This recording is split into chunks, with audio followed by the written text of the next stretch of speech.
ఇంద్రమచ్చ కత్య ఎక్కరా తాడ్చిట్ట 5 నిమిషాలు లెక్కేస్తాను ఉండు మావా. తాటికైతే కొట్టేస్తుంది మామ తాటి చెట్ట. ఎట్టున్నదే ఒళ్ళ కింద నల్లగా పైన పచ్చగా ఉండదు.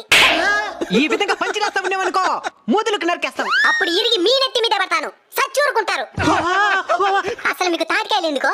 ఒళ్ళు వేడి చేసేస్తున్నది, చల్లదనం కోసం తినాలా. పని పట్ట లేకుండా ఖాళీగా తిరిగే వాళ్ళకి కూడా ఉల్లి వేడి చేస్తుందా? ఈ ఎండలో బండి తోలే డ్రైవర్ అనికి ఉల్లి వేడి చేసిందంటే దానికి అర్థం ఉండదు. ఎండలో పొలం పని చేసే రైతన్నకి ఉల్లి వేడి చేసిందంటే దానికి అర్థం ఉండదు. వేస్ట్ కి తిరిగే మీకేంది వేడి చేసేదే? మా వల్ల ప్రయోజనం లేదు సరే, నీ వల్ల ఏం ప్రయోజనమో? పెద్ద లిస్టే ఉండదు, చెప్తా వినండి. చెప్పు వింటాం. తాటి మొదలు ఇంటి నిర్మాణానికి ఉపయోగపడుతుంది. తాటి ఆకులు ఇంటి పైకప్పుకు ఉపయోగపడుతుంది. తాటి ముంజలు తింటే చల్లదనాన్ని ఇస్తాయి. తాటి పండు తింటే ఆరోగ్యానికి మంచిది. తాటి పండుని నేలలో నాటితే తాటి తేగలు వస్తాయి, అది కూడా ఆరోగ్యానికి మంచిది. చివరిది నా తాటి కల్లికి